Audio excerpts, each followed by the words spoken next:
الحمد للہ رب العالمین والصلاة والسلام علی سیدنا و سید الانبیاء والمرسلین وعلی آلہ واصحابہ اجمعین اما بعد فاعوذ باللہ من الشیطان الرجیم بسم اللہ الرحمن الرحیم فَإِذَا فَرَغْتَ فَانصَبْ وَإِلَىٰ رَبِّكَ فَارْغَب۔ صدق اللہ العظیم۔ شمع رسالت کے پروانوں، میرے پیارے آقا صلی اللہ علیہ وسلم کے پیارے دیوانوں، سب مل کر محبت کے ساتھ بلند آواز سے پڑھیں، الصلاۃ والسلام علیک یا رسول اللہ، الصلاۃ والسلام علیک یا حبیب اللہ، الصلاۃ والسلام علیک یا نبی اللہ، وعلی آلک واصحابک یا نور اللہ۔ اللہم صلی علی سیدنا و مولانا محمد فی اول کلامنا، اللہم صلی علی سیدنا و مولانا محمد فی اوسط کلامنا، اللہم صلی علی سیدنا و مولانا محمد فی آخر کلامنا۔ شمع رسالت کے پروانوں، سنی دعوت اسلامی کے ہفتہ واری مرکزی سنی اجتماع میں ہم اور آپ سب حاضر ہیں۔ اللہ ہمیں ہمیشہ پابندی سے اس میں آنے کی توفیق عطا فرمائے۔ آمین بھی آپ کی آج کمزور نکل رہی ہے، کوئی وجہ ہے اس کی؟ شاید کوئی بات ہے ایسی کہ آپ نہیں بولنا چاہتے ہیں؟ ہم جب مجمع میں، اجتماع میں کسی دعا پر آمین کہتے ہیں تو یہاں جو فرشتے ہوتے ہیں وہ بھی ہماری دعاؤں پر آمین کہتے ہیں، اور کسی کی آمین اگر فرشتوں کی آمین سے مل گئی تو اللہ تبارک و تعالیٰ اس کے بدلے میں سب کی دعائیں قبول فرما لیتا ہے۔ تو اس لیے ہمیں ان سب چیزوں میں بظاہر یہ چیزیں چھوٹی سی لگتی ہیں مگر یہ بہت اہمیت کی ہوتی ہیں۔ چھوٹی چھوٹی چیزوں سے، چھوٹی چھوٹی نیکیوں سے نیکیوں کے پہاڑ بنتے ہیں، اور چھوٹے چھوٹے گناہوں سے گناہوں کے پہاڑ بنتے ہیں۔ اس لیے نہ کسی نیکی کو چھوٹا سمجھنا چاہیے اور نہ کسی گناہ کو۔ اور آمین کا مطلب کیا ہوتا ہے؟ ہم لوگ بہت ساری چیزیں ریچول کے طور پہ کرتے ہیں، ایک رسم ہے، کرنا ہے، پتہ ہے کہ وَلَضَّالِّينَ ہو گیا تو پھر آمین بولنا ہے۔ اس میں کبھی کبھی قرآن پاک میں ہم تراویح سنتے ہیں تو اس وقت کہیں اور کسی آیت میں ایسا وَلَضَّالِّينَ آئے گا تو لوگ وہاں بھی آمین بولتے ہیں۔ ان کو ایسا لگتا ہے کہ جہاں وَلَضَّالِّينَ آئے گا ادھر آمین بولا جائے گا۔ تو کہاں کیا بولنا، یہ بھی انسان کو اس کا شعور ہونا چاہیے۔ جیسے ہم اگر مناجات اعلیٰ حضرت کی لکھی بھی پڑھتے ہیں، یا الہی ہر جگہ تیری عطا کا ساتھ ہو، کیا بولنا چاہیے؟ بولو، جب پڑے مشکل شہ مشکل کشا کا، یا الہی بھول جائیں نزع کی تکلیف کو، شادی دیدار حسن مصطفیٰ کا ساتھ ہو، یا الہی جب زبانیں باہر آئیں پیاس سے، تو اس پر بھی لوگ آمین بولتے ہیں۔ تو اس شعر کو پورا ہونے دیجئے، یا الہی جب زبانیں باہر آئیں پیاس سے، صاحب کوثر شہ جود و عطا کا ساتھ ہو، اب کہو آمین۔ یا الہی گرمی محشر سے جب بھڑکے بدن، تو لوگ یہاں بھی کھڑے ہیں آمین، تو یہ جگہ آمین کی نہیں ہے۔ یا الہی گرمی محشر سے جب بھڑکے بدن، دامن محبوب کی ٹھنڈی ہوا کا ساتھ ہو، تو اب یہ جگہ آئی آمین کہنے کی۔ تو یہ شعور ہونا یہ بہت ضروری ہے، اور یہ شعور علم والوں کی، علماء کی، پڑھے لکھوں کی صحبت سے حاصل ہوتا ہے۔ کتاب دیکھ کر کوئی اگر عالم بن جاتا تو صرف اللہ قرآن کریم کو بھیجتا، اپنے محبوب کو کیوں بھیجتا؟ لیکن اللہ نے اپنی کتاب بھی بھیجی اور اپنا رسول بھی بھیجا، جو ہمیں کتاب و حکمت کا علم سکھاتے ہیں۔ آج کا میرا جو عنوان ہے وہ آپ نے دیکھا ہوگا، اسلام میں کام کی اہمیت، the importance of work in Islam. ہم اکثر یہ شعر اعلیٰ حضرت کا دہراتے رہتے ہیں اور خوب مچلتے ہیں اس پر، کام وہ لے لیجئے تم کو جو راضی کرے. بولیے، کام وہ لے لیجئے تم کو جو راضی کرے. آگے کیا ہے؟ ٹھیک ہو نام رضا تم پہ کروڑوں درود. یہ ہم پڑھتے تو ہیں،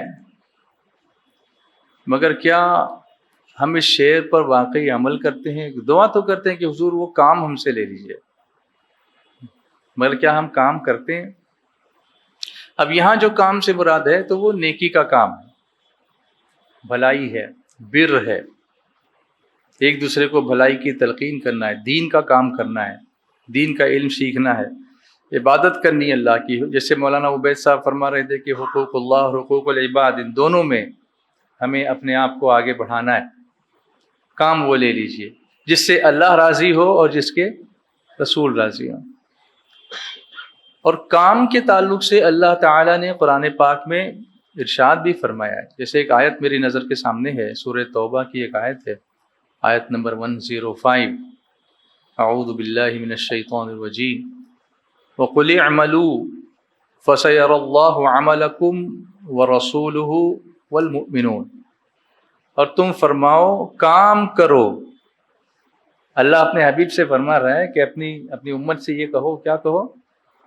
جواب دیجئے، پھر سے بولیے، کام کرو. ہوگا کیا اس کے بعد؟ اب تمہارے کام دیکھے گا اللہ اور اس کے رسول اور مسلمان. کام کرو گے تو اللہ بھی دیکھتا ہے، کام کرو گے تو رسول بھی دیکھتے ہیں، اور تمہارے کاموں کو مسلمان بھی دیکھتے ہیں. تو صرف نام کے پیچھے پڑھو گے تو نام بھی چلا جائے گا اور کام بھی نہیں ہوگا. لیکن اگر کام کرو گے تو کام میں خود ہی نام ہو جائے گا. اسی لیے علماء کرام سے ہم نے سنا، حضور حافظ ملت علیہ الرحمہ کا وہ قول آپ ہمیشہ فرماتے تھے کہ اگر کوئی تمہاری مخالفت بھی کرتا ہے نا، تو ہر مخالفت کا جواب کام ہے. اس کا جواب وربلی نہ دیا کرو، اونلی ایکشنز نو ریئیکشنز. کام کرو.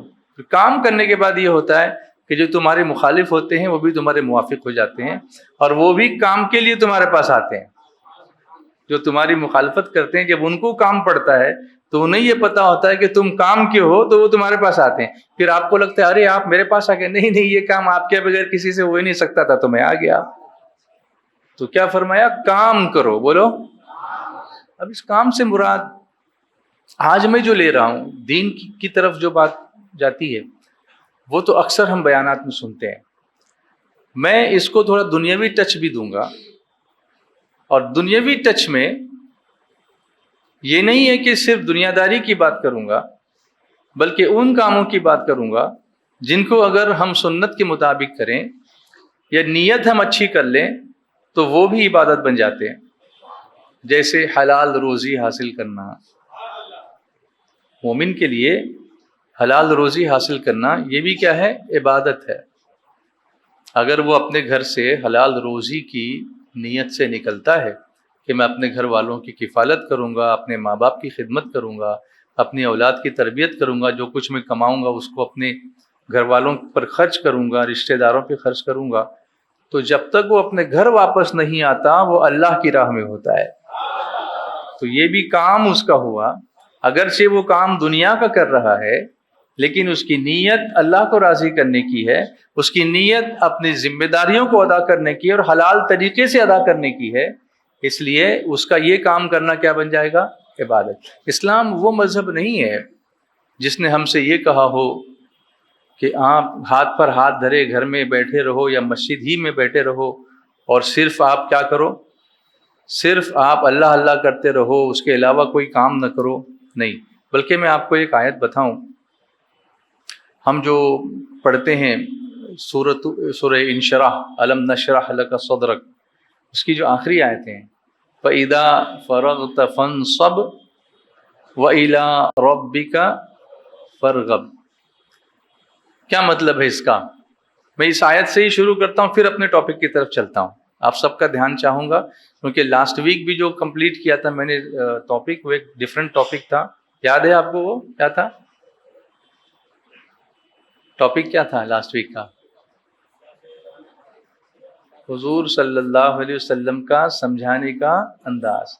تو ہمیں اسی انداز کے ساتھ چلنا ہے. میں آپ سب سے گزارش کرتا ہوں، اگر آپ لوگ ادھر آ جائیں نا تو میری آئی لائن میں ہوں گے آپ، مجھے آپ کو دیکھنے کے لیے سے مڑنا نہیں پڑے گا. یہ بھی بہت ضروری ہے کہ آڈینس آپ کے سامنے ہو، یا تو پھر میں پیچھے چلا جاؤں، دونوں میں سے ایک آپشن ہے. تو میں آپ سے کنیکٹ ہونا چاہتا ہوں، اور یہ بہت ضروری ہے کہ ہم ایک دوسرے کے ساتھ کنیکٹ ہوں. جب تک ہم کنیکشن، آئی کانٹیکٹ نہیں ہوگا، وہ بات دل تک پہنچتی نہیں ہے. پھر آپ کہاں دیکھ رہے ہیں، میں کہاں دیکھ رہا ہوں. تو یہ بھی ڈیلیوری آف اسپیچ کے آرٹس میں سے ہے، جس میں آپ کو حق ہے کہ آپ اپنے آڈینس سے کہیں کہ آپ یہاں آ جائیے، میرے سامنے آ جائیے. آپ اس میں ہچکچائیں نہیں. کبھی آپ تقریر کر رہے ہو کہیں، but you have every right to call and to tell the audience that you should be in my eye line so that I can have an eye contact with you. آپ کے ساتھ میں آنکھوں سے بھی بات کر سکتا ہوں، میں آپ سے زبان سے بھی بات کر رہا ہوں، اور میرا دل بھی آپ کے ساتھ بات کرنے میں لگا ہوا ہے. تو دل اور زبان دونوں کام کر رہے ہیں. کیا کر رہے ہیں؟ کام کر رہے ہیں. کام وہ لے لیجئے، بولیے کام وہ لے لیجئے. رسپانس چاہیے. کام وہ لے لیجئے تم کو جو راضی کرے، ٹھیک ہو نام رضا تم پہ کروڑوں درود. فَإِذَا فَرَغْتَ فَانصَبْ وَإِلَىٰ رَبِّكَ فَارْغَب. ہم ہمیشہ یہ آیتیں اکثر یہ پڑھتے ہیں. مجھے تو یہ صورت بہت پسند ہے، میں اکثر اپنی نمازوں میں اس کو پڑھتا ہوں. یہ خاص طور سے اس لیے کہ حضور کے ذکر کی بلندی کا اس میں ذکر ہے. وَرَفَعْنَا لَكَ ذِكْرَكَ، اور ہم نے تمہارے لیے تمہارے ذکر کو بلند کیا. سبحان اللہ. یہ حضور کا ذکر جب بلند ہوتا ہے تو ان کا ذکر کرنے سے کیا ہوتا ہے؟ ہمارا کیا ہوتا ہے؟ تعریف جو میں کرتا ہوں خیر الانام کی، عزت بلند ہوتی ہے میرے کلام کی. آواز بلند یہاں والوں کی اور یہاں کی نہیں. تعریف جو میں کرتا ہوں خیر الانام کی، عزت بلند ہوتی ہے میرے کلام کی. میری لحد میں لائیں گے تشریف مصطفیٰ، عادت بنا رہا ہوں درود و سلام کی. ہاں اب ہوا کچھ آپ کا جذبہ بیدار ہوا. کام وہ لے لیجئے تم کو جو راضی کرے. آج ہم کام کی بات کریں گے. اسلام میں کام کی اہمیت کیا ہے؟ فَإِذَا، آگے کیا ہے؟ فَرَغْتَ فَانصَبْ. اب ہم لوگ اس پہ توجہ نہیں کرتے. ہم لوگ بہت اچھے فیت والے لوگ ہیں، اس لیے کہیں دیکھنے کی کوشش نہیں کرتے کہ اس کا کیا مطلب ہوتا ہے. لیکن اگر دیکھیں تو فیت اور بڑھتا ہے، ایمان اور ترقی کرتا ہے. قرآن پاک کی خصوصیات میں سے اللہ نے قرآن پاک میں ہی ایک خصوصیت بیان فرمائی کہ ان پر جب قرآن پاک کی آیتیں پڑھی، وَإِذَا تُلِيَتْ عَلَيْهِمْ آيَاتُهُ زَادَتْهُمْ إِيمَانًا، او کما قال اللہ تعالیٰ، کہ جب ان پر قرآن پاک کی آیتیں پڑھی جاتی ہیں تو ان کا ایمان اور ترقی پاتا ہے.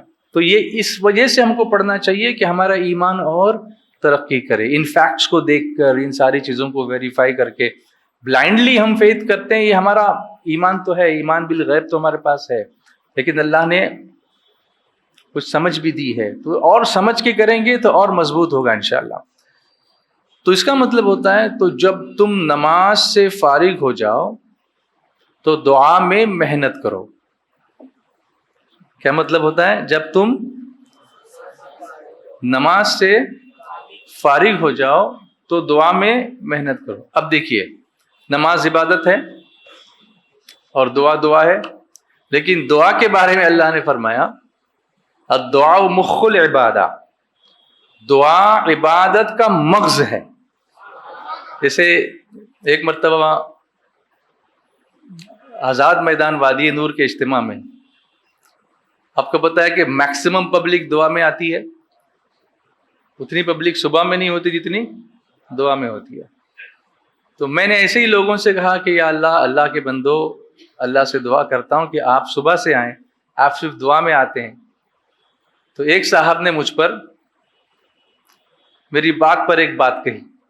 انہوں نے کہا کہ آپ ہی تو کہتے ہیں دعا عبادت کا مغز ہے، اور پھر ہم دعا میں آتے ہیں تو آپ کو ایسا لگتا ہے. میں نے کہا مجھے برا نہیں لگتا، دعا عبادت کا مغز ہے.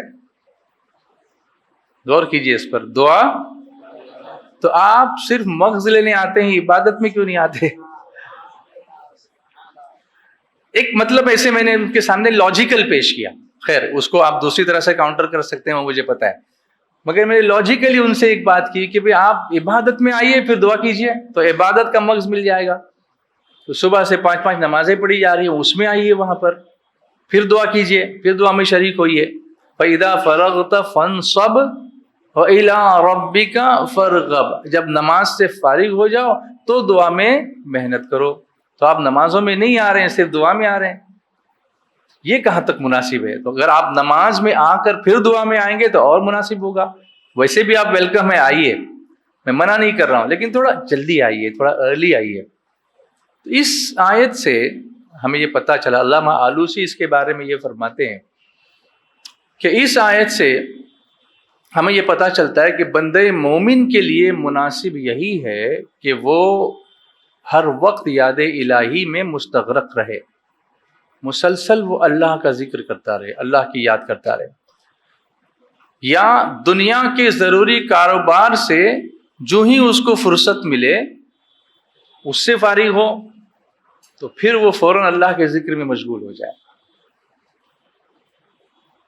مومن کا بیکار بیٹھا رہنا یا فضول مشاغل میں کھوئے رہنا یہ بہت بڑی بے عقلی اور نادانی ہے, جو کہ آج کل ہم سوسائٹی میں دیکھ رہے ہیں. جب سے یہ جناب تشریف لائے ہیں نا ہمارے درمیان, تو ہمارا جو ویسٹیج آف ٹائم ہے, ضیاء وقت جس کو کہیں گے, اتنا وقت ہمارا ضائع ہو رہا ہے کہ ہم اس کا اندازہ بھی نہیں کر پا رہے ہیں. کتنا قیمتی وقت ہمارا صرف سوشل میڈیا پر, یوٹیوب, اننیسیسری. ہاں اگر علمی باتیں اس پر دیکھ رہے ہیں تو وہ بھی ایک اچھی چیز ہے, مگر اکثر لوگ ایسا نہیں کرتے. فیس بک آپ دیکھیے, اس پہ بے پر کی بحثیں چلتی رہتی ہیں, علم تو ہے نہیں. اب فلاں صاحب ادھر سے بول رہے ہیں, ادھر سے آپ بولے جا رہے ہیں, اور اس کا کوئی اینڈ نہیں ہے. اس میں نمازیں قضا ہو رہی ہیں, اس میں آپ کی رات بھر کی نیند چلی جا رہی ہے, پھر صبح اٹھنے کے لائق نہیں رہتے, پھر کام پر جانے کے لائق نہیں رہتے, اور کام پہ جاتے بھی ہیں تو پروڈکشن کے لائق نہیں رہتے, تو پھر آپ کا مینیجر آپ پہ چلاتا ہے. یہ ایک ویشیس سرکل ہے بیکار ہونے کا. آپ اپنی ٹائم لائن نکال کے دیکھیے, یا آپ کا جو ٹائم ویسٹ ہوتا ہے, آپ کے جو مختلف ایپس ہوتے ہیں, آپ کے فون پر جو ایپس انسٹالڈ ہیں, تو آپ کا فون ہی آپ کو ویکلی رپورٹ دیتا ہے, اور وہ آپ کو بتاتا ہے کہ آپ نے کس ایپ پر کتنا وقت, کتنے گھنٹے گزارے. میں بھی دیکھ لوں, آپ بھی دیکھ لیں کہ ہمارے فون میں قرآن بھی انسٹالڈ ہے, وہ ہم نے کتنا یوز کیا. SDI کا ایپ ہے جس میں کچھ معلومات ہے, وہ اس پر ہم کتنے گئے, واٹس ایپ پہ کتنے گئے, یوٹیوب پہ کتنے گئے, فیس بک پہ کتنے گئے, انسٹاگرام پہ کتنے گئے. اگر ہم اس پہ دھیان دیں گے تو ہمیں پتہ چلے گا کہ ہم زیادہ تر وقت جو ہے وہ ضائع کریں. تو یہاں یہ فرمایا کہ مومن کا بیکار بیٹھے رہنا یا فضول مشغلوں میں بیٹھے رہنا, اس میں لگے رہنا, یہ بہت بڑی بے عقلی ہے اور بہت بڑی نادانی ہے. یہاں انہوں نے حضرت فاروق اعظم رضی اللہ تعالیٰ عنہ کا ایک بڑا حکمت والا ارشاد نقل کیا علامہ آلوسی نے اس آیت کے تحت. اب اس کو غور سے سننا, فاروق اعظم کیا فرماتے ہیں. سیدنا فاروق اعظم رضی اللہ تعالیٰ عنہ فرماتے ہیں, میں اس بات کو سخت ناپسند کرتا ہوں کہ میں تمہیں نکما بیٹھے ہوئے دیکھوں, نہ تم دنیا کا کوئی کام کر رہے ہو اور نہ تم اپنی آخرت کو سنوار رہے ہو. نیور, کہیں بھی نہیں. ایک نوجوان کو آپ نے دیکھا تھا مسجد میں فجر کی نماز پڑھنے کے بعد دن چڑھے تھے, مسجد میں بیٹھا ہوا اور تسبیح لے کے بیٹھا ہوا ہے. تو آپ نے فرمایا تیرے گھر میں کوئی نہیں ہے, تیری فیملی نہیں ہے, تو یہاں کیا کر رہا ہے؟ کہ نہیں, اللہ کا ذکر کر رہا ہوں. فرمایا جا کام کر, کام کر, روزی کما, اپنے گھر والوں کو کھلا, یہ بھی تیرے لیے عبادت ہے. ایسا نہ ہو کہ تو صرف مسجد میں بیٹھا رہے اور تیرے گھر والے کھانے پینے کو ترستے رہیں. یہ کون سا کام ہوا, یہ کون سی عبادت ہوئی؟ تو حلال روزی کمانا یہ بھی عبادت ہے. کام کرنے کی بات کر رہے ہیں, کام کرو. تو نہ وہ کوئی دین کا کام کر رہا ہے, نہ کوئی دنیا کا کام کر رہا ہے. اگر دنیا کے کام میں بھی لگا ہوا, تو جیسا میں نے بتایا کہ کام کرنے کے پیچھے اس کی نیت حلال روزی کمانے کی ہوگی, تو وہ روزی کمانا بھی اس کے لیے کیا بن جائے گا, عبادت بن جائے گا. اچھا، ایک فیکٹر اس میں اور بھی ہے کہ سماج میں جو انتشار پھیلانے کا کام کرنے والے نوجوان آج کل بہت تم کو نظر آئیں گے، دیکھو گے تو اس میں اکثریت ان لوگوں کی ہے جن کے پاس کوئی کام نہیں ہے، جو نکمے ہیں۔ جن کے پاس کام ہے ان کے پاس یہ کام کرنے کی فرصت نہیں ہے۔ بلا وجہ کی سماج میں نفرتیں پیدا کرنا، الگ طریقے کے سلوگنز دینا، لوگوں کے مائنڈز کو کرپٹ کرنا، اندھوں کی طرح سے کسی کے پیچھے چل پڑنا، اس کی تحقیق بھی نہیں کرنا، یہ وہ لوگ اکثر کرتے ہیں جن کے پاس کوئی کام نہیں ہوتا۔ بلکہ کچھ سماج دشمن طاقتیں ایسے لوگوں کو ایسے کام میں ہی لگائے رکھتی ہیں اور ان کو کہتی ہیں یہی تمہارا کام ہے۔ ان کے پاس کوئی کنسٹرکٹیو کام نہیں ہوتا، ان کے پاس کوئی اچھا کام کرنے کو نہیں ہوتا، ان کے پاس کوئی جاب نہیں ہوتا، تو پھر وہ کیا کرتے ہیں؟ سماج میں نفرتیں پیدا کرنے کا کام کرتے ہیں۔ تو اس لیے اس ارشاد کو ہم کو ہلکے سے نہیں لینا چاہیے۔ اچھا، یہاں ایک بات اور معلوم ہوئی، فَإِذَا فَرَغْتَ فَانْصَبْ وَإِلَىٰ رَبِّكَ فَارْغَب، اپنے رب کی طرف ہی خوب رغبت کرو۔ تو علماء فرماتے ہیں، مفسرین کرام فرماتے ہیں کہ اس سے یہ بھی پتہ چلا کہ نماز کے بعد دعا کرنے کا حکم دیا گیا۔ اس میں دو اقوال ہیں، ایک تو یہ کہ نماز کے اندر جو آخر میں ہم دعا کرتے ہیں وہ اس سے مراد ہے، یا نماز کے بعد سلام پھر کے جو دعا کرتے ہیں وہ بھی اس سے مراد ہے۔ تو آئدر وے دعا تو ہے، نماز پڑھو اس کے بعد دعا کرو، یا نماز کے اندر جو ہم دعا کرتے ہیں وہ دعا کرو۔ تو دعا کرنے کا حکم دیا گیا، یعنی ایک چیز سے فارغ ہوئے تو دوسری چیز میں لگو، نکم میں مت بیٹھو۔ نماز سے فارغ ہوئے دعا میں لگ جاؤ، دعا سے فارغ ہوئے کام میں لگ جاؤ، کام سے فارغ ہوئے ذکر میں لگ جاؤ، ذکر سے فارغ ہوئے کچھ کام نہیں ہے، وضو کرو، رات ہو گئی سو جاؤ۔ وہ بھی تمہارے لیے سونا بھی ایک کام ہے، اس لیے کہ اس سے تمہاری باڈی چست رہتی ہے۔ ورنہ بلا وجہ کی نیند اڑا دینا، رات بھر بلا وجہ جاگتے رہنا، آج کل ہمارا ایوریج سلیپنگ ٹائم بھی ڈسٹرب ہو گیا ہے، اس لیے کہ کام کا پیٹرن ہی نہیں ہے۔ کبھی بھی اٹھ رہے ہیں، کبھی بھی کھا رہے ہیں، نہ کھانے کا وقت ہے، نہ سونے کا وقت ہے، نہ کام کرنے کا وقت ہے، نہ نماز کا وقت ہے، نہ پڑھائی کا وقت ہے، کوئی ٹائم ٹیبل نہیں ہے۔ اسلام سے بہتر ہمیں ٹائم ٹیبل سکھانے والا کوئی دین ہے ہی نہیں۔ اسلام سب سے بہترین دین ہے اور وہ اللہ کی طرف سے دیا ہوا ہے۔ ان الدین عند اللہ الاسلام، اللہ تعالیٰ نے قرآن پاک میں فرمایا کہ بے شک اللہ کے نزدیک پسندیدہ دین کون سا دین ہے؟ دین اسلام ہے۔ اب کام جب کریں گے تو محنت کرنی پڑے گی۔ بہت سارے لوگ اس لیے نہیں کرتے کہ اب کون اتنی محنت کرے، اس کی قدر نہیں ہے ہمارے یہاں پر۔ لوگ ایزی منی کے چکر میں، آج کل لون کے فراڈز بہت سارے ہو رہے ہیں۔ آپ کو فون آئے گا، آپ کو لون چاہیے، انسٹنٹلی آپ کے اکاؤنٹ میں وہ پیسے ٹرانسفر ہو جائیں گے، اور اس کے بعد آپ کو بلیک میل کیا جائے گا، آپ کے فوٹوز کو ایڈٹ کیا جاتا ہے، اس کے بعد اس کو سوشل میڈیا پر وائرل کرنے کی دھمکی دی جاتی ہے، پھر آپ سے پیسے ڈیمانڈ کی جاتے ہیں۔ اور یہ سب اس لیے ہوتا ہے کہ آپ کام کر کے کمانے کی بجائے آپ انسٹنٹ منی کی طرف جا رہے ہیں، آپ دوسری جو کرنسیز آ رہی ہیں اس پر آپ اپنے پیسے لگا رہے ہیں، اور ایک دن میں امیر ہونے کا چکر، اس کی وجہ سے انسان بہت سارے نقصانات اٹھاتا ہے۔ اس میں پھر فزیکل ٹارچر بھی ہوتا ہے، اس میں مینٹل ٹارچر بھی ہوتا ہے، اس میں ایموشنل ٹارچر بھی ہوتا ہے۔ یاد رکھو، پسینہ بہا کر ملنے والی روزی کا کوئی آلٹرنیٹ نہیں ہے، اس سے بڑا کوئی سیٹسفیکشن نہیں ہے، اور خود اللہ اس کے رسول نے ہمیں اس کا حکم دیا ہے۔ میں آپ کو سمجھاتا ہوں ابھی۔ محنت کی عظمت ہم نے سنی ہے، ہم پڑھتے ہیں، سنتے رہتے ہیں، لیکن بس سنتے ہی ہیں کہ محنت کرنی چاہیے۔ آج کل کے بچے پڑھائی میں بھی محنت نہیں کرتے۔ میں صحیح کہہ رہا ہوں؟ محنت نہیں کرتے، غلط کہہ رہا ہوں؟ نہیں، دونوں کو نہیں بول رہے صحیح کہہ رہا ہوں تو بھی نہ بولتے ہیں، اور پھر میں نے پوچھا غلط کہہ رہا ہوں تو ڈر گئے کہ ہاں بول دیں گے تو کیسے ہوگا، اس لیے اس کو بھی نہ بولتے۔ It should be very honest۔ اگر آپ کرتے ہیں تو کہیے الحمدللہ میں محنت کرتا ہوں، میں آپ کو اپریشیٹ کروں گا کہ اگر آپ محنت کرتے ہیں تو you are a nice boy, اور میں ایگزامپل دوں گا کہ ان کی طرح محنت کیا کرو۔ آپ لوگ کیوں انکریج نہیں کر رہے ہیں؟ سبحان اللہ بولتے، اللہ کی تعریف کیجئے نا اچھے سے۔ یہ سیکشن تھوڑا نرم لگ رہا ہے آج کل۔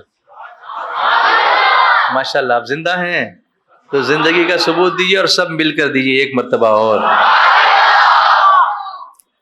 اسلام کے ذریعے اصولوں کو اگر ہم سمجھیں تو ہمارے سماج میں محنت سے جڑے ہوئے جو پیشے ہیں، اب کام کیوں نہیں ہے تو ہم کو ڈائریکٹ بڑی پوسٹ چاہیے، ڈائریکٹ بڑی پوسٹ. ہم ترقی کرتے کرتے چھوٹے سے بڑا ہونے کی جو سٹیج وائز جو ہماری ترقی ہے نا، اس پر اس کو ہم پسند نہیں کرتے. We want to jump. تو جمپ کرنے کے بعد گرنا ہی ہے نا نیچے، کیونکہ آپ کی جمپ بھی اگر آپ فزیکلی بھی جمپ کرنا چاہتے ہیں تو کیا ایک ساتھ آپ 50 فٹ کی جمپ لگا سکتے ہیں؟ کہیں چھوٹے سے ہی سٹارٹ ہوتا ہے. فزیکلی بھی آپ اس قابل تو نہیں ہوتے کہ ایک ساتھ میں آپ ورلڈ چیمپئن بن جائیں. جو لوگ ورلڈ چیمپئن بنتے ہیں وہ برسوں کے بعد اتنا ڈسٹینس کور کر سکتے ہیں نا. لیکن ہم کیا چاہتے ہیں؟ انسٹنٹ منی ملے، انسٹنٹ ہم کو ریکگنیشن ملے. یہی حال یہاں اللہ ماشاء اللہ کہیں دین کا کام کرنے والوں کا بھی ہے. ان کو سب کو اویس قادری بننا ہے ایک رات میں، یوٹیوب دیکھ کر کے سب کو. اب وہ اس کے پیچھے وہ بیچارے کی کتنی محنت ہے وہ نہیں دیکھ رہے. وہ 50 سال کے بعد وہ اس مقام پہ پہنچے ہیں. آپ ایسے جمپ کر کے پہنچنا چاہتے ہو، صرف آپ کو لگتا ہے کہ ایکو مشین لگا لیے تو ایسی آواز ہو جائے گی آپ کی. ساری آوازیں اس ایکو مشین میں ایک سا ساؤنڈ نہیں پیدا کرتی. اس کے لیے اوریجنلی ویسی آواز ہونی چاہیے، اور وہ محنت سے آتی ہے، وہ سیکھنے سے آتی ہے، وہ ڈیڈیکیشن سے آتی ہے، وہ آپ کے اخلاص سے آتی ہے. اور کبھی کبھی اخلاص وہ کام کرتا ہے، وہ کبھی مشین وہ کام نہیں کرتی. کیا ہمیشہ پرانے لوگ صرف مشینوں سے پڑھتے تھے؟ آج کل کے بچے مشین کے بغیر پڑھنے کو تیار نہیں ہے. اگر یہاں نہیں لگا ہوگا نا تو وہ کہتے ہیں میں نہیں پڑھوں گا. یہ بھی ہو رہا ہے آج کل. کام کرو، کام کرنے کے لیے محنت کرو. محنت کی قدر نہیں ہے، صرف ہم کو انسٹنٹ رزلٹ چاہیے. آج بیج بو گے تو آج ہی پھل آئے گا. ہر فصل کا اپنا ایک پیریڈ ہوتا ہے. چاول کے لیے 4 مہینے لگیں گے، آم کے لیے 5 سال لگتے ہیں، ناریل کے لیے 2 سال لگتے ہیں، کچھ پھلوں کے لیے 4 مہینے لگتے ہیں. انسٹنٹ رزلٹ کہیں بھی نہیں آتا. سب نوڈل والے ہو گئے ہیں، 2 منٹس میں نوڈل کھانے والے. جب کھائیں گے جیسا تو ویسا ہی گانے لگتے ہیں. پھر تو کھانے میں بھی محنت نہیں رہی کہ پانی میں گھولا پی لیا. اور ہمارے بچپن میں ہم نے دیکھا تھا کہ ہمارے گھر کی امی ابا سب اتنی محنت کرتے تھے کہ وہ پکانے میں اتنا ان کا پسینہ بہتا تھا کہ پھر اس کھانے میں اتنی طاقت بھی ہوتی تھی. یہاں اب وہ طاقت بھی چلی گئی کیونکہ اس میں سب انسٹنٹ ہو گیا ہے. بالکل اس پر غور کرنے کی ضرورت ہے. تو ہمارے سماج میں محنت سے جڑے پیشے اس نگاہ سے نہیں دیکھے جاتے جس نگاہ سے ان کو دیکھنے کا حق ہے، بلکہ یہ ہوتا ہے کہ محنت کرنے والوں کا ہم استحصال کرتے ہیں. استحصال کے مراد ہے کہ ہم ان کا مس یوز کرتے ہیں. محنت کرنے والوں کا ان کی قدر نہیں کرتے ہیں. لیکن اللہ کے رسول صلی اللہ علیہ وسلم نے محنت کرنے والوں کی قدر فرمائی اور قدر سکھائی ہے. اس لیے کام کیجئے. اللہ تعالیٰ نے بھی محنت کی عظمت بیان فرمائی ہے. اللہ تعالیٰ نے مزدوروں کے حقوق بیان فرمائے ہیں. اسی طرح رسول کریم صلی اللہ علیہ وآلہ وسلم نے ان احکامات خداوندی پر مکمل عمل پیرا ہونے اور محنت کشوں کے حقوق ادا کرنے اور پوری امت کو ان پر عمل کرنے کی تلقین فرمائی. اللہ کے پیارے حبیب رحمت عالم صلی اللہ علیہ وسلم نے ارشاد فرمایا، مزدور کو اس کی مزدوری، اس کا پسینہ خشک ہونے سے پہلے دے دی جائے. اس کی عظمت آپ دیکھیے. اس سے اس کو پتا چلا کہ حضور اس کو کتنا بڑا ریکگنیشن دے رہے ہیں، کتنی بڑی آئیڈینٹی دے رہے ہیں کہ وہ ان کے نزدیک اتنا اہم ہے کہ ابھی اس کا پسینہ نہیں سوکھا، اس سے پہلے اس کی مزدوری اس کو دے دی جائے. اب حضور علیہ الصلوۃ والسلام نے کام کرنے والوں کے بارے میں کیا فرمایا؟ دھیان ہے آپ کا؟ دھیان ہے سب کا؟ کچھ لوگوں کا ہے جن کے ہاتھ اٹھے ہیں ان کا، یا سب کا؟ میں نے تو ہاتھ اٹھا لیا ہے ماشاءاللہ. اللہ سب کو سلامت رکھے، جلدی مدینے کی حاضری نصیب فرمائے. میرے آقا نے فرمایا وہ لوگ جو محنت کا کام کرتے ہیں، دیکھو کام کی بات کر رہا ہوں میں، وہ لوگ جو محنت کا کام کرتے ہیں، میرے آقا نے فرمایا یہ تمہارے بھائی ہیں. ہم ان کو نوکر سمجھتے ہیں نا، لیکن حضور کیا فرماتے ہیں؟ یہ تمہارے بھائی ہیں جن کو اللہ نے تمہارے ماتحت بنا دیا. ماتحت بولے تمہارے انڈر میں دیا ہے، تمہارے انڈر میں اللہ نے تم کو دیا، لیکن ہیں تمہارے بھائی. تو اگر نوکر کے طور پر ٹریٹ کریں گے تو اس کو کچھ ویلیو نہیں دیں گے، لیکن اگر بھائی کے طور پر ٹریٹ کریں گے تو کام بھی بن جائے گا اور بیچارے اس کا کام بھی بن جائے گا.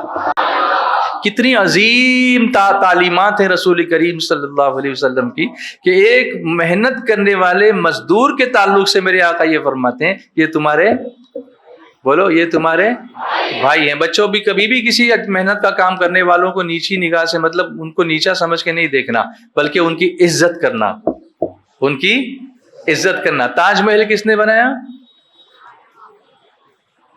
شاہجہاں نے. کس نے بنایا؟ شاہجہاں نے. کوئی ایک اینٹ لگائی تھی کہ وہ سب مزدوروں نے لگائی ہے؟ آپ غور کیجئے اس پر. قطب مینار کس نے بنایا؟ جی ابھی بول رہے مزدوروں نے. تو اصل جو بنانے والے ہیں ٹھیک ہے ان کے کہنے پہ بنایا گیا, ان کی فلاں انجینئر کے ڈیزائن پہ بنایا گیا, لیکن وہ پیپر پہ ہی رہ جاتی ڈیزائن اگر یہ مزدور کام نہیں کرتے. وہ کام کرتے کرتے 22 یا 23 سال میں پتہ نہیں کتنے مزدور مر گئے ہوں گے ان پتھروں کو اٹھاتے اٹھاتے. ان کی قدر نہیں ہونی چاہیے. کام کرو, کیا کہہ رہا ہوں میں, کام کرو اور کام کرنے والوں کی قدر کرو. میرے آقا علیہ الصلوۃ والسلام فرماتے ہیں یہ تمہارے جواب چاہیے یہ تمہارے بھائی ہیں جن کو اللہ نے تمہارے ماتحت بنا دیا ہے, تمہارے انڈر میں دے دیا ہے, تمہارے زیر سایہ دے دیا ہے. آگے فرمایا ان کو وہی کھلاؤ جو خود کھاؤ. اس سے بڑا مزدوروں کا حق اور کیا ہو سکتا ہے. ان کو وہی کھلاؤ جو خود کھاؤ. کوئی سیٹ ایسا کرتا ہے تو مزدور کو تو وہ بچا کچا جو کل کا باسی ہوگا وہ دے دو بھائی, وہ بیٹھا ادھر دے دو اس کو, دے دو. کیا اس کو عزت دی اس نے؟ لیکن اس کو عزت دی ہے تو رسول اللہ نے دی ہے. ہمیں کیوں نہیں قربان ہو ہم حضور پر, ہم کیوں نہ قربان ہو اپنے آقا پر.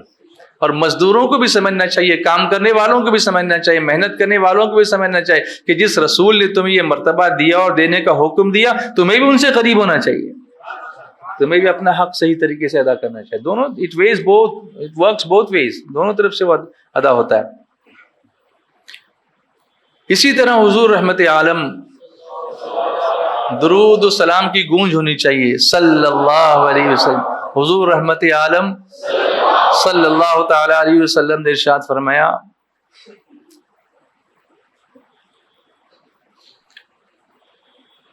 ان کو وہی کھلاؤ جو خود کھاؤ. آگے فرمایا ان کو وہی پہناؤ جو خود پہنو, اور ان سے ایسا کام نہ لو جس سے وہ بالکل نڈھال ہو جائیں. اگر ان سے زیادہ کام لو تو ان کی اعانت کرو, یعنی ان کو دو. میں آپ کو بتاؤں یہ طریقہ یورپین کنٹریز نے لیا ہے. وہ آپ کے ایک ایک منٹ کا ایک ایک سیکنڈ کی قدر کرتے ہیں, اس کی ویلیو آپ کو دیتے ہیں. وہ آورلی بیسس پہ آپ سے کام لیتے ہیں. ہمارے یہاں تو سیلری اگر ایک مہینے کی آپ کی فکس ہے, پھر اس میں اگر آپ ایکسٹرا بھی کام کرنا پڑے تو آپ 8 گھنٹے کی ڈیوٹی ہے, 10 12 گھنٹے آپ بیٹھیے تو باس کہتا ہے بھائی تیرا کام ہے تجھے کرنا ہے. ایسا نہیں ہے.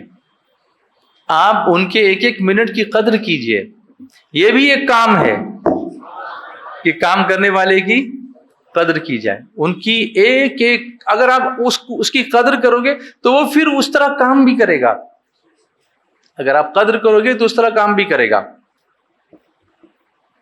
تو اگر ان سے زیادہ کام لو تو کیا کرو, ان کی اعانت کرو, یعنی ان کی مدد کرو, ان کو اتنا پے کرو جتنا آپ نے ان سے کام لیا. ورنہ ایک کانٹریکٹ ہوتا ہے اور اس میں کہتے ہیں چل یہ بھی کر دے, چل یہ بھی کر دے.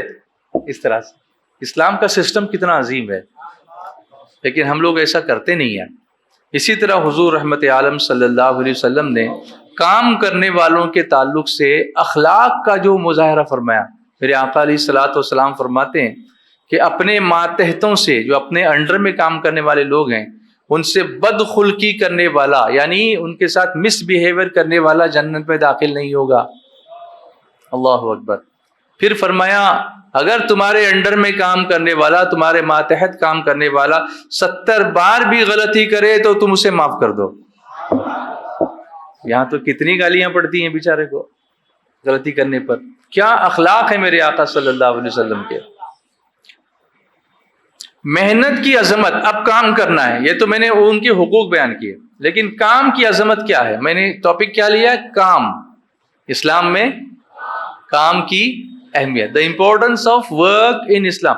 بیٹھے نہیں رہنا ہے, کام کرتے رہنا ہے. یاد رکھو وہ مشین جو چلتی رہتی ہے وہ اچھی حالت میں رہتی ہے. کسی مشین کو 1 مہینہ ایسے ہی رکھ دو زنگ لگ جائے گا, پھر سٹارٹ نہیں ہوگی. آپ کی بائک بھی, میں کبھی کبھی عمرے پہ چلا جاتا ہوں, پھر 2 ویک کے بعد واپس آتا ہوں, جلدی سے بائک سٹارٹ نہیں ہوتی, اس لیے کہ روز چالو نہیں ہوتی نا. اسی طرح اگر اپنا ہاتھ بھی اگر ہم 1 ہفتے کے لیے اس طرح سے باندھ کے رکھ دیں اور پھر اس کے بعد کھولیں, کھلے گا نہیں. لیکن وہ اگر چلتا رہے گا تو اس میں زندگی رہے گی. آپ دیکھو بہتے ہوئے پانی کو پاک بھی ہے اور پاک کرتا بھی ہے وہ, لیکن اگر وہ پانی اتنی کوانٹٹی میں نہیں, صرف جمع ہوا ہے, تو پھر آپ اس سے غسل نہیں کر سکتے, اس سے وضو نہیں کر سکتے, اگر وہ شریعت کی حدود کے مطابق نہیں ہے. تو سمجھ رہے میری بات کو؟ تو اب کام کی عظمت کیا ہے, محنت کی عظمت کیا ہے, یہ بہت لمبا ٹاپک ہے. جیسے کہ پچھلا والا ٹاپک تھا کہ 1 ہفتے میں وہ کور نہیں ہو سکتا ہے, تو یہ بھی ٹاپک 1 ہفتے میں کور نہیں ہوگا, لیکن میں کوشش کر رہا ہوں جہاں تک میں جلدی اس کو لے چلوں آگے. فرمایا حضور صلی اللہ علیہ وسلم نے, مشکات شریف میں ہے, میرے آقا صلی اللہ علیہ وسلم فرماتے ہیں اس کھانے سے بہتر کوئی کھانا نہیں ہے جو آدمی اپنے ہاتھوں سے کما کر کھاتا ہے, خود کی کمائی کا. اور وہ کب کمائے گا؟ جب کام کرے گا. کام کرو, ڈپینڈ مت رہو کسی پر, بلا وجہ کسی کا احسان مت لو. پر میں اوپر والا ہاتھ نیچے والے ہاتھ سے افضل ہوتا ہے, دینے والا ہاتھ, جو ہاتھ اللہ نے ایسا دیا کہ آپ کسی کو دے رہے ہیں. تو اس کھانے سے بہتر کوئی کھانا نہیں ہوتا جو اپنے ہاتھوں سے کما کر انسان کھاتا ہے. اب میں آپ کو بتاؤں, حضرت داؤد علیہ السلام, اب انبیاء بھی کام کرتے تھے, جبکہ وہ اللہ کے برگزیدہ تھے, اللہ کے محبوب تھے, اللہ کے نبی تھے, مگر داؤد علیہ السلام اپنے ہاتھوں سے روزی کماتے تھے. موسیٰ علیہ السلام, ان کی مزدوری کا تو قرآن پاک میں ذکر ہے. اب جا کے دیکھیے موسیٰ علیہ السلام نے کیسے کام کیا تھا. موسیٰ علیہ السلام کی جو کام کرنے کا قرآن پاک میں ذکر ہے, اس کا ذکر کہ حضور صلی اللہ علیہ وسلم نے یہ فرمایا, حضرت موسیٰ کی مثال دی حضور نے کام کرنے کے تعلق سے. اب وہ کیسے جلیل القدر پیغمبر ہیں, اولو العزم نبیوں میں سے ہیں اور صاحب شریعت نبی ہیں, اس کے باوجود کام کرتے تھے. حضور نے ان کی مثال دی صلی اللہ علیہ وسلم اور ارشاد فرمایا انہوں نے 8 یا 10 برس تک اس طرح کام کیا. حضرت موسیٰ علیہ السلام نے 8 یا 10 برس تک اس طرح کام کیا کہ اس پوری مدت میں وہ پاک دامن بھی رہے اور اپنی مزدوری کو بھی انہوں نے پاک رکھا. حلال کمائی کی, حلال کمائی کا ایک لقمہ ہمارے اندر نیکیوں کی بہت برکتیں لاتا ہے, اور حرام کا ایک لقمہ ہماری دعاؤں سے قبولیت کی سند نکال لیتا ہے, بلکہ ہماری عبادتوں کی قبولیت میں شک پیدا کر دیتا ہے. نہیں ہوتی قبول, 40 دن تک اس کی عبادت قبول نہیں ہوتی, دعا قبول نہیں ہوتی, جو حرام کا ایک لقمہ اپنے حلق سے نیچے اتارتا ہے. لیکن محنت کرنے والا کبھی حرام کی کمائی نہیں کھاتا, وہ اپنے حلال کی کمائی کھاتا ہے. بولیے نا, بولیے نا. اسی طرح ایک حدیث شریف میں ہے, فرمایا اللہ نے جتنے انبیاء اکرام بھیجے ہیں سب نے بکریاں چرائیں, کام کیا, بکریاں چرائیں. صحابہ کرام نے پوچھا یا رسول اللہ صلی اللہ علیہ وسلم کیا آپ نے بھی بکریاں چرائی ہیں؟ فرمایا ہاں میں نے بھی کچھ خیراتوں کے عوض اہل مکہ کی بکریاں چرائی ہیں. سبحان اللہ, اللہ کے حبیب ہیں. اب اس پیشے کو حضور نے عزت دے دی. جو پیشہ نبی اختیار کر لیں وہ پیشہ باعزت بن جاتا ہے. اور آج کل کے دور میں ہم بکری چرانے والے کو کیسے دیکھتے ہیں؟ ہماری نگاہ بدل گئی ہے. انبیاء نے یہ کام کر کے دکھایا تاکہ لوگ اس کو نیچا نہ سمجھیں, بلکہ اپنی حلال کی کمائی حاصل کرنے کے لیے حلال ذریعے اختیار کریں, اس لیے انہوں نے کر کے دکھایا. ایک صحابی نے حضور صلی اللہ علیہ وسلم سے پوچھا کہ حضور کون سی کمائی سب سے پاکیزہ ہے, کون سی کمائی سب سے پیور ہے, پاکیزہ ہے؟ تو حضور صلی اللہ علیہ وسلم نے فرمایا اپنی محنت کی کمائی. کیا فرمایا؟ اپنی محنت کی کمائی. اب محنت کرے گا تو ڈاکہ نہیں ڈالے گا, محنت کرے گا تو چوری نہیں کرے گا, محنت کرے گا تو کسی کا حق نہیں مارے گا, کسی کی جگہ پہ قبضہ نہیں کرے گا, پسینہ بہائے گا اور اس میں سیٹسفائیڈ رہے گا. کیونکہ اس سے جو پیٹ بھرتا ہے نا وہ چرائے ہوئے کھانے سے نہیں بھرتا ہے. انسان کو دیکھ لو آپ، کتنے ایسے ہوتے ہیں جو ادھر ادھر سے کچھ کرتے ہیں لیکن ان کا پیٹ بھرتا ہی نہیں ہے. لیکن جو حلال کھاتے ہیں وہ ایک روٹی میں ان کا پیٹ بھر جاتا ہے. اللہ نے حلال کمائی میں برکت رکھی ہوئی، اس لیے کام کرو، کسی پیشے کو کم مت سمجھو. ایس ایس سی کے بعد بہت سارے ایسے ٹریڈز ہیں. اگر آپ آئی ٹی آئی میں چلے جائیں، ہماری ٹیم ایس ڈی آئی امید اس پر بھی کام کر رہی ہے، اور آئی ٹی آئی کے کورسز کا ایک سیریز ہم نے شروع کیا تھا. اگر ابھی بھی آپ کو چاہیے تو ہماری ٹیم امید کے ساتھی آپ کی رہنمائی کر سکتے ہیں اور آپ کو ڈفرینٹ کورسز بتا سکتے ہیں. لیکن کام کرو، حلال روزی حاصل کرو. بعض صحابہ کرام رزق حلال کے لیے ہر قسم کی محنت اور مشقت کرتے تھے. صحابہ بھی کرتے تھے، انبیاء بھی کرتے تھے کام، اور صحابہ بھی کرتے تھے. چنانچہ حضرت خباب جو تھے وہ لوہار تھے، آئرن اسمتھ. اب دیکھو، اب انگلش میں اور ہماری زبان میں اردو میں بولنے میں بھی اس کی عزت میں فرق پڑ جاتا ہے. اگر آپ کہیں گے یہ آدمی لوہار ہے تو آدمی اس کو ایسے دیکھے گا لوہار ہے، لیکن کہ I am an iron smith تو ہے تو لوہار ہی، مگر چونکہ انگریزی میں بولا ہے نا اس لیے وہ اس کی عزت بڑھ جائے گی. اگر آپ کہیں گے کہ یہ بھٹیارا ہے، اچھا بھٹیارا ہے وہ کھانا پکاتا ہے، تو کہیں گے آئی ایم اے کک، تو فوراً اس کی جو سیلیوٹ کریں گے کوک کوک کوک شیف. ارے کتنے انگریز بن گئے ہو یار، خیالات بھی انگریز بن گئے ہیں، غلام ہو گئے انگریزوں کے. اتنی انگریزی کی غلامی اچھی نہیں ہے، مصطفیٰ کی غلامی کرو. سبحان اللہ، بولیے نا محبت سے. ہے یہ آرزو جو ہو سرخ رو، ملے دو جہان کی آبرو. میں کہوں غلام ہوں آپ کا، وہ کہیں کہ ہم کو قبول ہے. میری زندگی میری آبرو یہ متاع عشق رسول ہے. جو یہ درد ہے تو قرار جاں ہے، اگر یہ زخم تو پھول ہے. تجھے ناز حور و قصور پر، مجھے ناز ذکر رسول پر. تیری خلد کیسی ہے تو بتا، میری خلد کوئے رسول ہے. حضرت عبداللہ ابن مسعود بھی بکریاں چراتے تھے اور اونٹ بھی چراتے تھے، دوسرے جانور بھی چراتے تھے. آپ حضرت سعد ابن ابی وقاص تیر ساز تھے، تیر بناتے تھے. یہ بھی ایک کام ہے، یہ بھی ایک فن ہے. حضرت زبیر ابن عوام یہ درزی تھے. حضرت ادریس علیہ السلام بھی درزی تھے. حضرت نوح علیہ السلام کارپینٹر تھے. دنیا کی سب سے پہلی کشتی لکڑی کی کس نے بنائی؟ حضرت نوح علیہ السلام نے بنائی. تو کیا یہ کام نہیں کرتے تھے؟ کام کرو. آپ بھی کارپینٹر بنو، آپ پلمبر بنو، آپ الیکٹریشین بنو، آپ ویلڈر بنو، آپ ٹرنر بنو، آپ فٹر بنو، لیکن کام کرو. ادھر ادھر بیٹھے مت رہو، صرف سوشل میڈیا پہ گپے لڑاتے مت بیٹھو. کام کرو اور پھر یہ کہتے رہو کام وہ لے لیجئے. اب آپ کو پورا پڑھنا ہے.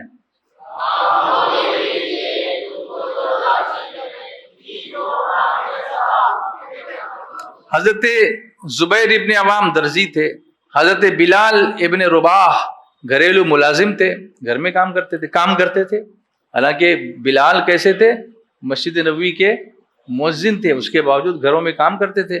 حضرت صدیق اکبر کپڑے کی تجارت کرتے تھے، کپڑے کا بزنس کرتے تھے. سمجھے آپ؟ اس طرح سے صحابہ کرام کی اکثریت جو تھی وہ محنت اور مزدوری کرنے والوں پر مشتمل تھی.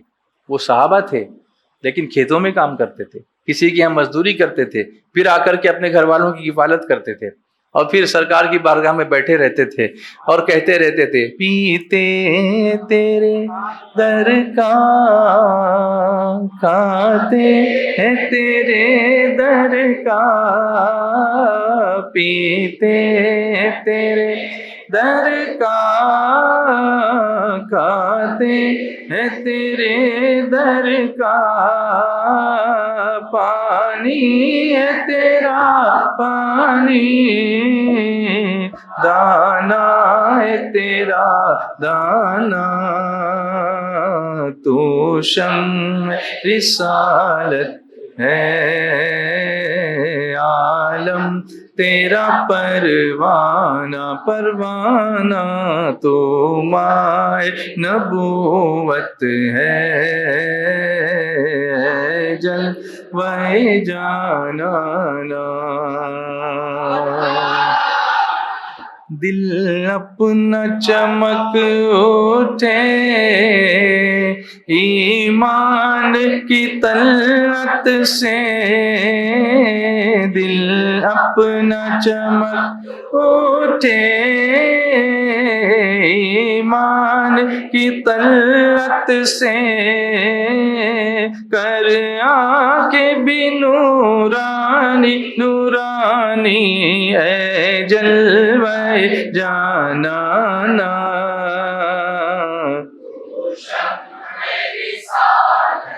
ہے عالم تیرا پروانہ، پروانہ تو مائے نبوت ہے، جلوہ جانانا۔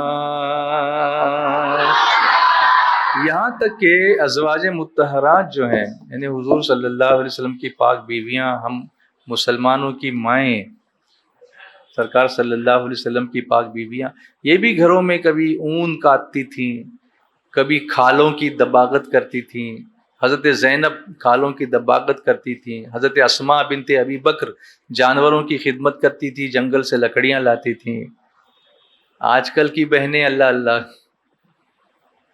اللہ کرے کہ وہ بھی اس طرح کی شرعی پابندی کے ساتھ کام کریں۔ کام تو سبھی کرنے لگی ہیں، مگر اس میں ان کو یہ دھیان رکھنا پڑے گا کہ ہم کس کام کو کر سکتی ہیں، کس کو نہیں۔ اس سے علماء کرام سے گائیڈنس لیں اس سلسلے میں کہ کیا کرنا چاہیے۔ اسی طرح کچھ صحابیات گھر میں کھانا بنا کر پھر اس کو وہ فروخت کرتی تھیں، بیچتی تھیں۔ گھر میں کھانا بناتی تھی، پھر ان کے شوہر لے جا کے سپلائی کر دیتے تھے، تو اس طرح سے کچن ان کے گھر میں چلتا تھا۔ اور کچھ کپڑا بنتی تھیں اور کچھ بڑھئی کا کام کرتی تھیں۔ حضرت عائشہ صدیقہ فرماتی ہیں، حضرت زینب بنت جہش جو حضور صلی اللہ علیہ وسلم کی زوجہ ہیں، ان کے بارے میں فرمایا وہ اپنی محنت سے کماتی تھیں، سنو دھیان سے، وہ اپنی محنت سے کماتی تھیں اور اللہ کی راہ میں صدقہ کر دیتی تھیں، اپنے اوپر خرچ نہیں کرتی تھیں۔ کبھی کبھی آج کل تو ایسا ہو گیا ہے ماحول کہ کماتی ہیں پھر کہتی ہیں گھر والوں سے کہ میں کما رہی ہوں نا، میں خرچ کروں گی جیسا چاہو۔ لیکن وہ اللہ والی ایسی تھیں کہ وہ کماتی تھیں اور کیا کرتی تھیں، اللہ کی راہ میں خرچ کر دی تھیں، صدقہ کر دیا کرتی تھیں۔ تو ایک چیز عرض کرتا ہوں کہ حضور نے مزدور کو یا کام کرنے والے کو کتنی اہمیت دی کہ میرے آقا صلی اللہ علیہ وسلم فرماتے ہیں قیامت کے دن میں 3 آدمیوں کے خلاف مدعی رہوں گا، دعویٰ کروں گا، اللہ کی بارگاہ میں لڑوں گا۔ 3 ایسے لوگ ہوں گے جن کے خلاف میں لڑوں گا، حضور فرماتے ہیں۔ اس میں سے ایک وہ ہوگا جو کسی کو مزدور رکھے اور اس سے پورا کام لے مگر مزدوری پوری نہ دے، میں اس کے لیے لڑوں گا، حضور فرماتے ہیں۔ جو جس کے خلاف حضور کھڑے ہو جائیں تو وہ اللہ سے پھر تو ڈرے نا، یہاں بھی ڈرے اور وہاں بھی ڈرے۔ تو کام کیجئے بچوں، انسپائر ہو جاؤ گے انشاءاللہ کہ ہمیں کیا کرنا ہے، کام کرنا ہے۔ بہت سارے ٹریڈز ہیں تمہارے لیے کام کر، گائیڈنس کے لیے ہماری ٹیم ہے۔ ایس ڈی آئی امید کا SDI جو چینل ہے یوٹیوب پر، اس کو بھی سبسکرائب کریں آپ، تو اس پر آپ کو بہت سارے ایسے پروگرامز ملیں گے، سیریز آف پروگرامز ملیں گے۔ ابھی ہم ایک پوڈ کاسٹ کی بھی سیریز لے کر کے عنقریب آ رہے ہیں، جس میں ہم لوگ یہ آپ کے سامنے رکھیں گے کہ نیو سٹارٹ اپ جو ہوتا ہے بزنس کا، وہ کیسے کیا جائے۔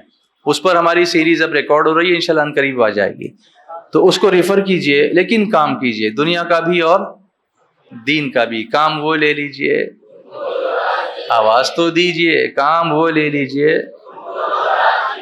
ٹھیک ہو نام رضا تم پہ کروڑوں درود۔ انشاءاللہ اس کو اگر اللہ نے چاہا تو مزید بھی میں اور ایکسپلور کرنے کی کوشش کروں گا، آپ کی اجازت سے کروں نا انشاءاللہ اس کے اوپر، اور مزید تفصیل جاننا چاہیں گے آپ؟